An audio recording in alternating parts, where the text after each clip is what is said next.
a website.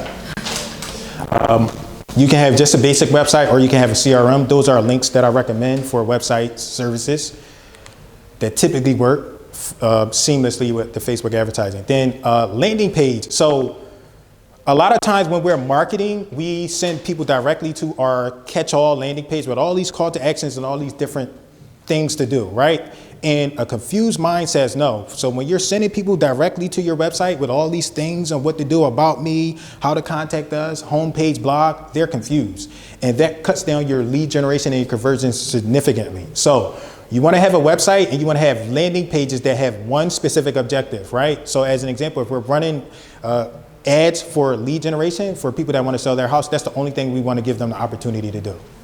We don't want to send them to a website where they're about us, about me. We don't want to do that.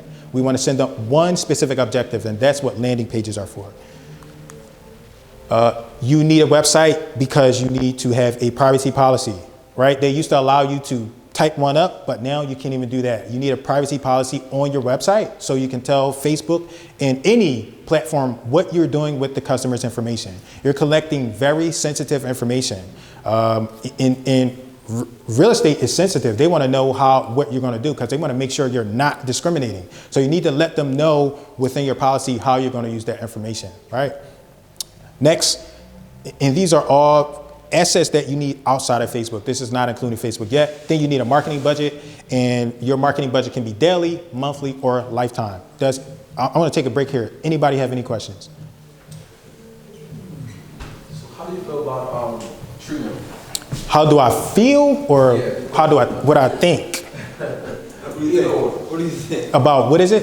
Either or, because what you were saying as far as the Tree link? page, yeah. What's tree link? Linktree. Oh, Linktree? Linktree is just a link tree, kind of. I would not, my issue with Linktree is when I see people do Linktree, they have too many call to actions. You can't give people too many call to actions. They get confused. Just one will cut the conversion rate at least 50%. Like when you go from one call to action to two, it cuts it at least 50%.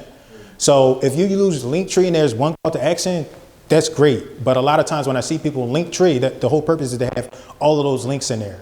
And we don't want to do that. We want to give them one specific objective. Are you going to buy it or not? Are you going to send me your information or not? Let them make one decision. And then later on, you can ask them other stuff.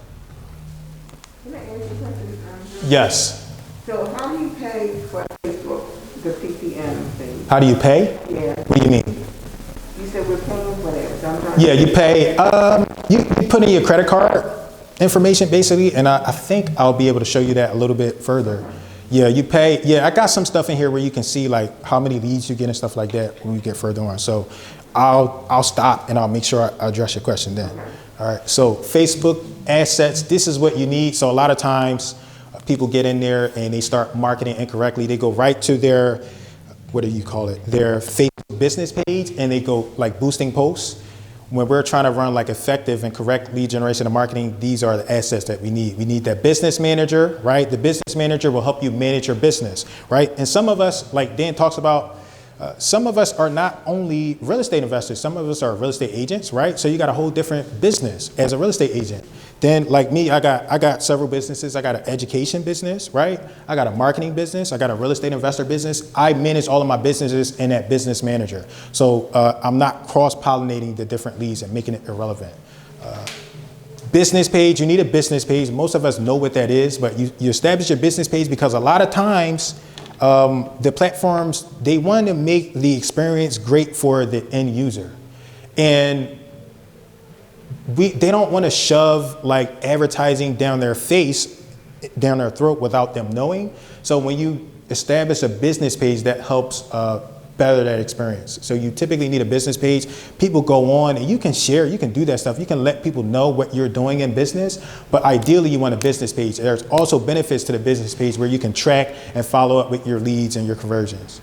So ads manager, that's where you manage your ads. A lot of times people don't even know there's an entire back end for you to manage your ads. And then the pixel, so the pixel is powerful. The pixel is, a lot of us, I'm pretty sure most of us, we all got smartphones and devices. The pixel is what allows you to follow up with people. And the way it works is, a quick example I always like to use is the Amazon example. You go to Amazon and you search for, I don't know, one of these, right? What is this thing called? To hold your tea. Well, when you pop over to Facebook, they're showing you advertising for this. That's what the pixel does. And you can do the same thing when you set your assets up correctly. So the pixel will also find people that are similar to what your objective is and market to them on Facebook. So the pixel is highly effective. What you want to do is you want to install that pixel ASAP because it's a free tool, right? It's a free tool and it's going to start to build the leads and the audiences that you want on your social media. The pixel helps with remarketing and retargeting. So in that report, we talk about remarketing and retargeting and how important that is. So people make the mistake of doing one-step marketing. You got to work on the conversions. Most of your lead conversions comes from 6, 7, 8 touches. You can't just tell somebody, you can't hit a lead one time and expect them to do business with you. In addition to this, we're in real estate. This is the biggest financial transactions of most people's lives. So they're not ready to do business immediately. They're people. We got to warm them up. We got to remarket, retarget. We got to let them know. We do that with the pixel. That helps with remarketing and retargeting. It also learns your audience so you can start to build out like lookalike audiences. And it just generally, it helps your ads perform better. Zoom, how we doing on Zoom? Can y'all hear me? Can you hear me? All right, so just install the pixel quickly. You install the pixel inside of the header code of your website. And people always ask me, how do you do this? It's going to vary with each website, right? But basically, you might need a tech person, you might not. You install that code inside your header, and you want to install it ASAP so Facebook can start communicating back and forth with your website and helping you generate more relevant leads. So, Jerome, yes. Can you install that pixel in the back end of your website? Yeah, I guess you can call it the back end. It's it would go inside of the, can you mute? It would go inside of the header. Yeah, header stores relevant information to your website, like data, metadata that's not really relevant to what the customer will see, but it is relevant to you on the back end. So, yeah. And then this says a tutorial. I got a tutorial in there that helps you install that pixel. But again, it varies with each site. So we talked about this a little bit earlier. This is the big mistake that most people make. They go and they create their business page and they say, I want to do some advertising, because on Facebook, they're generally showing you, hey, boost this post, get it out to more people. This is what they're showing you, but you won't know to go do some other advertising because this is what they're shoving down your throat, right? So most people, they go and they do this and they're like, oh my God, it didn't work. The thing about boosting is it's not really advertising. It is boosting. So all boosting does is take an existing post that you have already done and boost it up some more. Like there's no call to actions. You can't really tie anything to it. So this is why boosting fails sometimes. Like it works for, yes. It works for the effect of getting more people to see or engagement, but it doesn't work towards your objectives in marketing. So you're going to see the objectives a little bit later, but Facebook has generally 11 objectives, and boosting doesn't allow you to tap into those objectives like the Advanced Ad Manager does. So boosting is different from advertising. Yeah, basically, boosting is different from advertising. Dan, you had a question? That's targeting. I was going to ask you, is there any reason why you would boost the post? Is there any advantage to it at all? So the quick and dirty is it would be quicker. Right? If you just need to get something out and you want attention or engagement, do it that way. Facebook they have been changing it to be more like the Advanced Ad Manager, but it's still not as effective and as powerful as the Advanced Ad Manager. So, yes. So with boosting, does it go to people that are not following you, or it only boosts to your followers? It can go either way. It depends on what you select. So they give you the option to select boost to just the people on your page or find new people. Is up to you. All right, so this is a stat that I want to share, right? It's so this is social media. A lot of times we get too caught up in our business and we forget about the social aspects, the humanistic aspects of social media. Social media, so be authentic, right? Be human. Like understand and remember these are people that you're interacting and talking to. People want to work with people. So one of the reasons why my advertising is so effective is because I'm not afraid to show up as a person. I show up as a person. I'm not just a company. I run a company, but I'm a person, right? And people want to work with me. People, oh my God, I saw your thing. I want to work with you because you were different, right? One of the things that I do differently is I use video, right? Less than 10%. Well, I'm an agent too, but I'm pretty sure it's the same thing with investors. Less than 10% of people are using video. So I automatically give myself an advantage by using video in my business. Automatically, I put myself in the top 10%, top 20%, let's just say 20%. I automatically do that when I employ video marketing because so many people are afraid to do that video marketing. Yeah, so I get friend requests all the time. This is weird. Like people hide behind their logos in their business. They're trying to be just a business. And it's just really creepy. So don't do that. That's a big mistake. And this emphasizes the most important aspects of social media, right? The most visited page for every website is the About Me and About Us page. People want to know who they're working with. They want to know who the people are behind the company. People spend more time on that page than any other page on your website.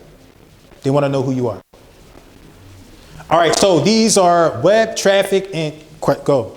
So how does that fit in with the entry model where you're saying if all you want someone to do is put in their information because they want to sell a house?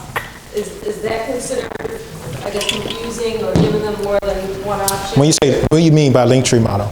So someone had asked a question about Linktree, and you said your issue with Linktree is there's just too many touch points. Yes. For a person who's visiting your website. So I guess, is it just having the About Me or About Us plus the one action that you want? I got you. So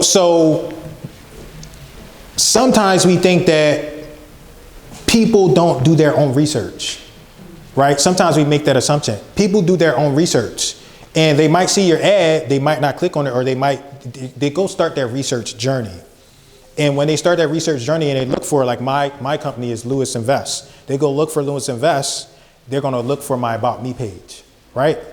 And they're gonna do the research on me and find out who I am as a person, right? So it's not just in that platform, it's when they go outside, they're researching and finding out. We all research here. I'm pretty sure we all do Google, trying to find out. Customers do the same thing. I don't know, sometimes we forget, but yeah, they go do research on you.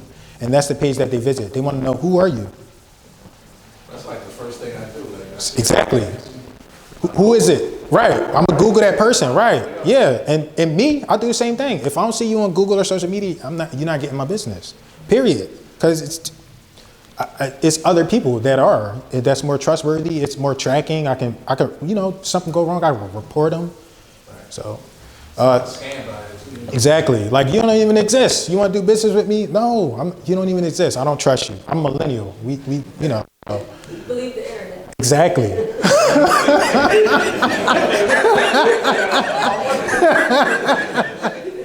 they had a TikTok page, which was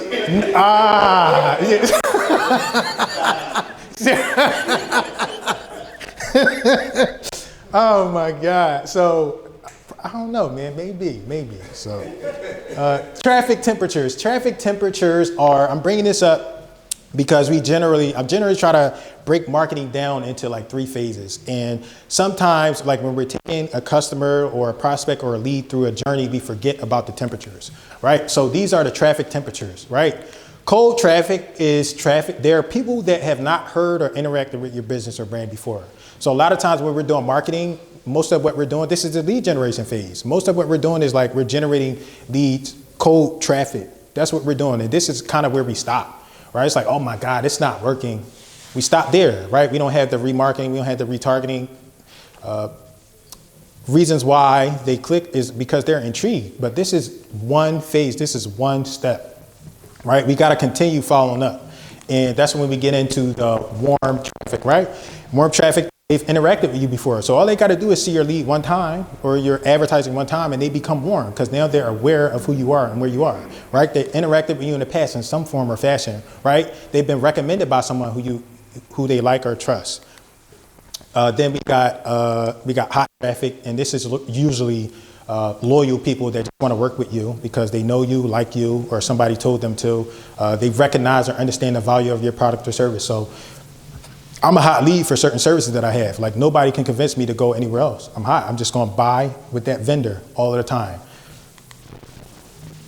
Now, the reason why I mention traffic temperatures is because when we get into the advanced ad manager, it's set up in a way that you can kind of start to understand why this stuff matters. So these are the temperatures: cold, warm, traffic, cold, warm, hot. And we got the boxes, and I just want to show you the advanced ad manager. When you get back there, this is what it looks like. And this starts to give you a concept of what you should be doing in your lead generation, in your marketing, right? So a lot of times we stop at the blue. We do brand awareness and reach, right? That's what the TikToks, that's what you do. You bring in some awareness, but what's next, right? How do you turn that person into a lead? Well, you got to work on some conversion strategies in the middle.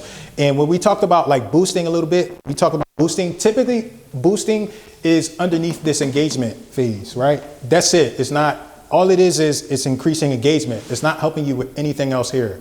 What we care about most as real estate investors trying to get business is this lead generation phase, right? And the thing about each of these is they're all optimized by Facebook for whatever the objective is. So if you want brand awareness, the algorithm is optimized for you to increase your brand, right?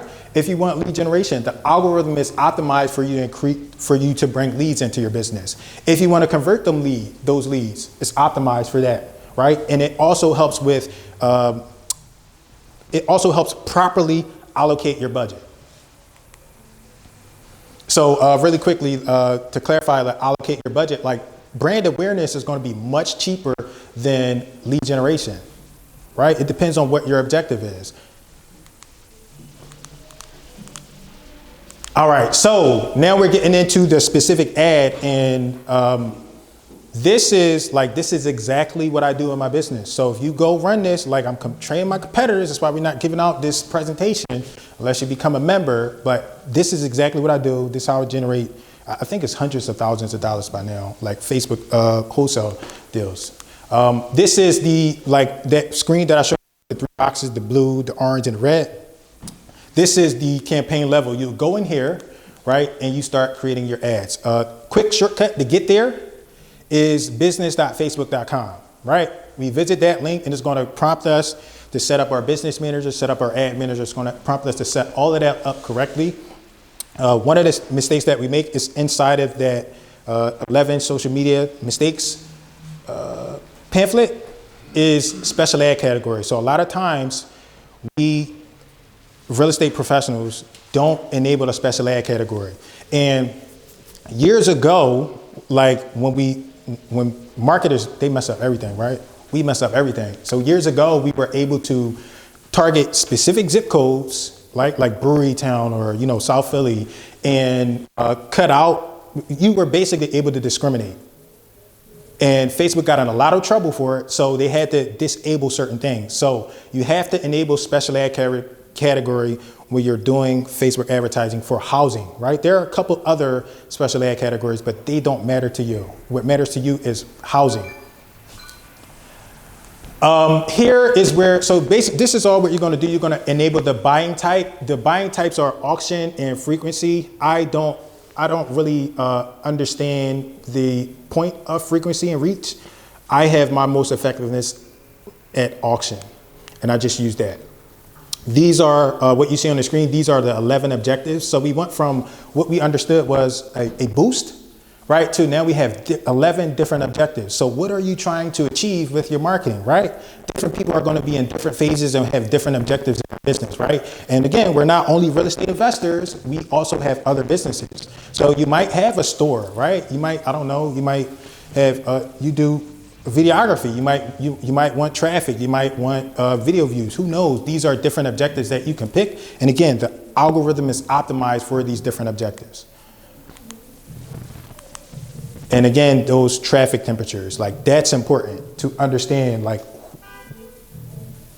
it's important to understand so you can understand what you're trying to achieve. Like what phase is your lead in, right? Are they cold lead, warm lead, hot?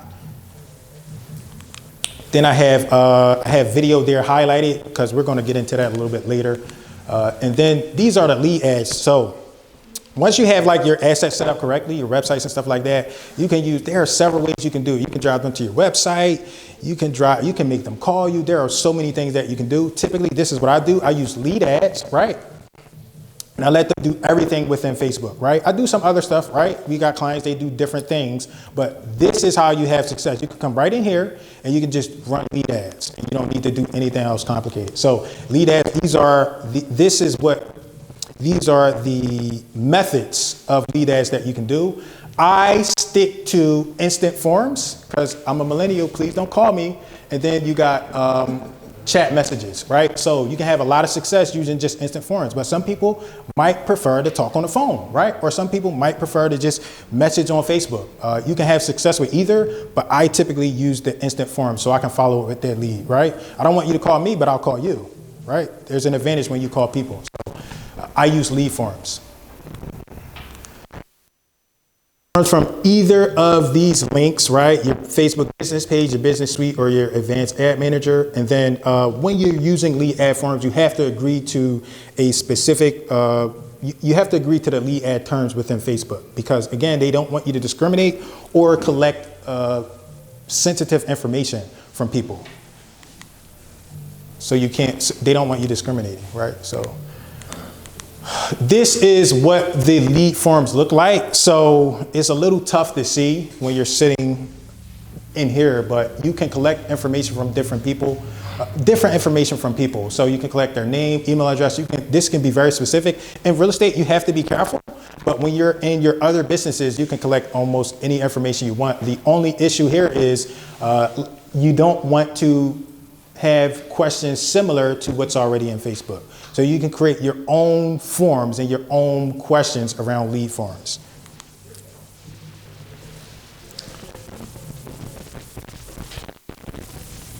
Froze on me? Okay. Low system resources. All right, so the ad sets is the next phase under, right? And the ad sets is the people, right? It's the location, it's who you're going to target. And this is where Facebook gets really powerful.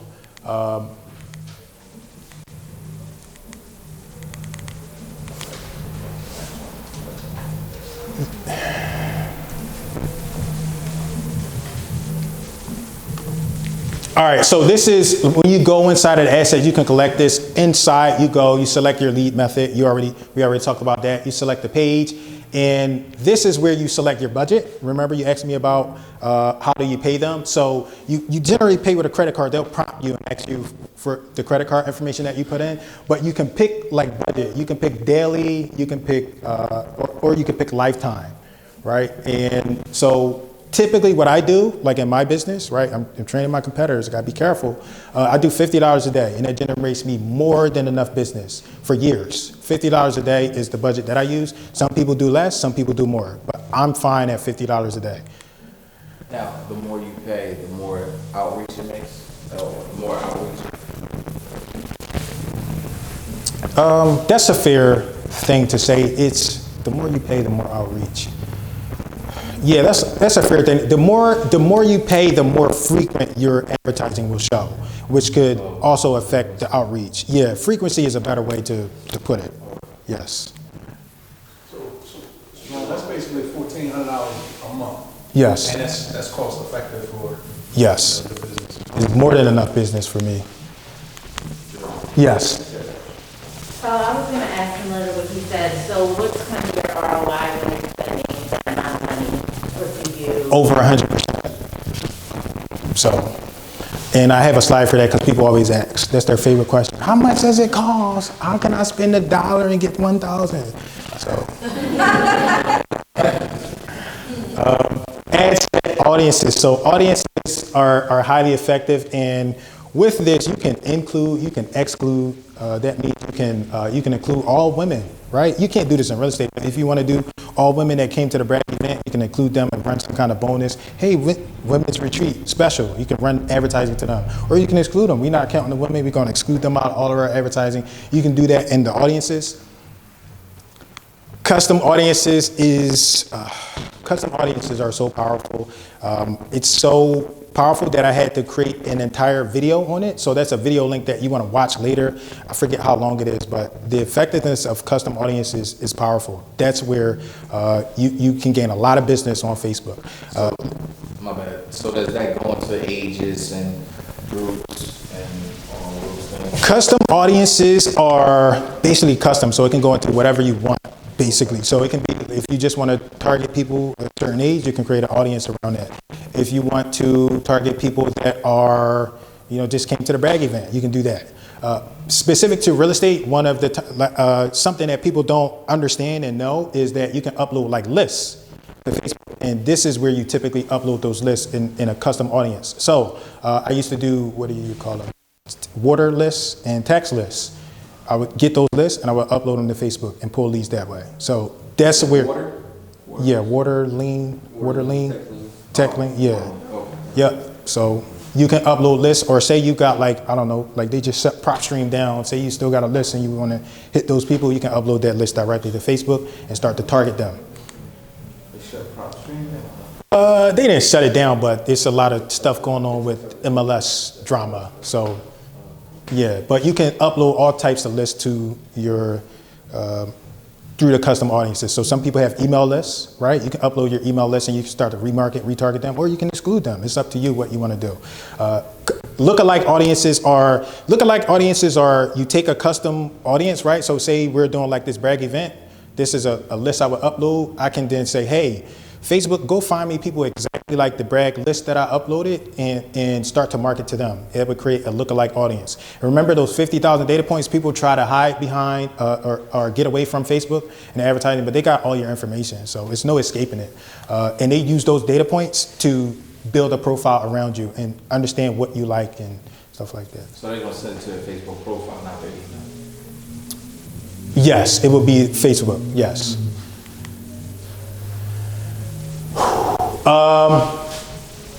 All right, so this is a video. I'm gonna try to play this video. We're low.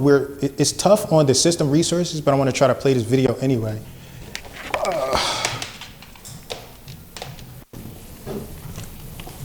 Just so you can see how much is they have. Okay, so my objective today is to show you the detailed targeting. I try to do some screenshots, but it can be really tough to show you through screenshots. So I did this video really quickly, and here I'm in the Facebook. I'm in an ad set on Facebook, and I just want to show you really quickly. So I'm going to bring up, I'm going to come down here, and in this detailed targeting section, I want to show you they can either do suggestions. So these are suggestions based off this event that I selected. This was the event that I was doing for one of my groups. But to show you the effectiveness, I want you to see browse. So I'm going to click on browse here and then show you these three categories, right? And each category will give us different options. So I'm going to click demographics. You can see here, you can target people based off all of this demographic information. Education level, associate's degree, all of that information is there. You can target people based on that information. So let's close down education. Let's go to financial. You can target people based on their income level. That's an option. Let's close that down. Life events, anniversary, birthday, friends of. You can target people based off this. Newlywed, marriage, relationship, job. Parents, you can target parents, new parents, all parents, parents with children, older children, adult children, teenagers. You can target people based off all of that. Let's close parents down. Relationships, relationship status, all of that, divorce, engaged. All of those things are there, right? There's so much here. Then you got work. You can target people based off their work. Industries, right? You got all those different industries available there. You've got employers, you've got job titles. You can search for these too. And Let's close down. So those are demographics, and something like, well, now we're going to show interest. So you can target people based on their interests. What are they interested in? Business and industry. These are all available. Banking, that's underneath business. Design, these are all things underneath interest, right? That was just business and industry. You got entertainment, family relationships. These are all interests that you can target people based off of. Games, live events, reading, TV,